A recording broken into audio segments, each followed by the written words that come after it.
Hello from Alaska! Kamusta kayo? Nandito ako ngayon sa aming maliit na greenhouse, nagtratrabaho. And since nandito ako, bibigyan ko kayo ng tour kung ano yung aking mga pananim sa loob. Tara, pasok na tayo! Charan! Oh, parang kagubatan na dito. Puro green na yung kulay, napuno na talaga ng halaman. Sa right side is puro kamatis yung aking mga halaman. Ayan o, mahirap na maglakad dito. Ayusin ko muna dito yung aking mga kamatis. Iba't ibang variety ng kamatis yung aking tanim.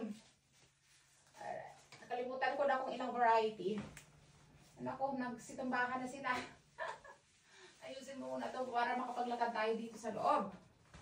Ayan. Hindi tayo makapaglakad dito sa dami ng aking mga halaman. Ayan, pwede na to.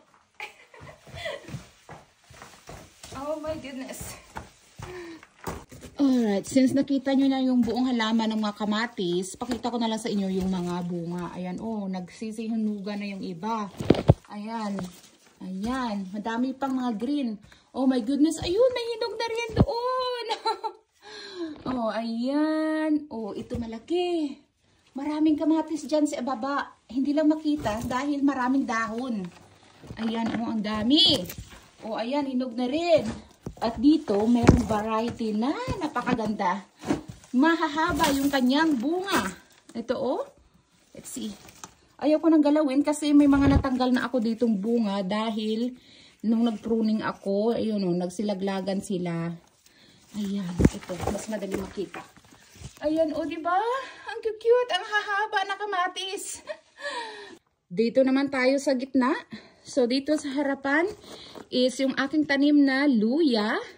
And then, may mga maliliit ako dito na sibuyas. Nag-experiment ako kung maganda bang itanim yung sibuyas sa greenhouse. And the result is not good. Kasi maaga silang nag-mature. Ayan o, mature na kahit na maliliit pa. Meron ako ditong tanim na kamote, alugbate, kangkong. Kaka-harvest ko lang ito 2 days ago ng alugbate tsaka kangkong. And then ito yung aking mga talong. Namumulaklak pa lang sila. So hindi ko alam kung makapag-aani ako ng talong this year kasi meron na lang kaming medyo mahigit 1 buwan na summer. Ayan oh. May mga bulaklak na yan. Matataba yung talong oh. Tsaka sa tub ko lang yan tinanim this year oh. Diyan sa gilid may mga iba't ibang klase ako ng peppers. And then dito meron akong okra na itinanim lang sa balde. Hindi ko rin alam kung makapag-aani ako ng okra kasi ang bagal nilang tumubo. Ayan, oh, namumulaklak na yun, oh. Ayan, puro okra. And then, ito yung aking mga cherry tomatoes, mga maliliit na kamatis. Konti lang yung naging bunga kasi napabayaan ko yung mga ito. Ayan, oh, hindi na pollinate yung mga bulaklak. Pero marami ng bunga, yan. Ayan, oh. Ayan, look at that. And there's more. Tigda dalawa sa isang balde. And then, may pakita ko dito sa inyo na variety na itatanim ko ulit kasi grabe siya mamunga. Tingnan nyo, oh. Crazy cherry tomatoes. Yellow yung kanyang kulay. And then, dito sa likod, alam nyo ba kung ano ito? Meron na akong tanglad. Ayan, oh, lumago na sila dito sa greenhouse. Ilang taon ko na rin itong tanim. Ayan, oh, nagparami na sila dito sa greenhouse kasi gusto nila yung init. And then dito sa gilid, malapit sa may kamatis, is, alam nyo ba ito sa mga taga-Capiz? Tino-tino! Oh, nagtanoman ako direct tino-tino kasi nahidlaw ako sang tino-tino naton dira. O, ayan o. May nahulog na bunga. Ayan, I don't know kung hindog na to. Hindog na siguro to, ba't nalaglag na? Ay, hilaw pa, ba't nalaglag na agad? Pero ayan o, hindog na. 1, 2, 3, 4, 5. 5 puno. And then dito is my precious malunggay. No, ayan o, pinutol ko siya at ayan o, nagsanga na siya ng marami. And then ito kakaputol ko lang. Ewan ko ba't naninilaw yung dahon nitong isa. Ito is mga lemon. Yung buto is from Arizona. Mayor lemon yung pangalan nito. And then, may avocado ako dito na iwan ko, 2 taon na yata ito. Wala lang. Gusto ko lang itry. Lastly, dito naman tayo sa kaliwang banda. Kaliwang bed. So, yung bed na to is iba't ibang klase ng peppers. May maanghang, may matamis. And then, sa likod is mga sitaw. Ayun, ang lalagunan ng sitaw ko ngayong taon. Anyway, ito is mga iba't ibang klase ng sweet pepper. So, ito, hindi pa sila namulaklak. Oh, namumulaklak na pala. Pero wala pang mga bunga. And then, ito yung isa ding klase ng sweet pepper. Look at that. Ayan, ito, hindi ko alam na pahalo dyan. Pero I think anghang yan. Ayan, oh, look. Look, ang dami ng bunga. First time ko. Oh, look at this one. Parang hugis puso. Ang ganda. Ayan, ang dami ng bunga.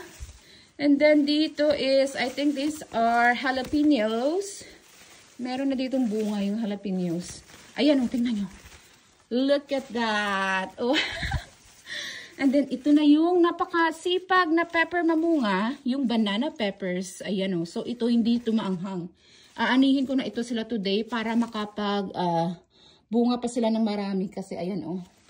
Ayan, tinan nyo. Ang daming bunga. Ang lalaki pa. Ayan. So, those are banana peppers.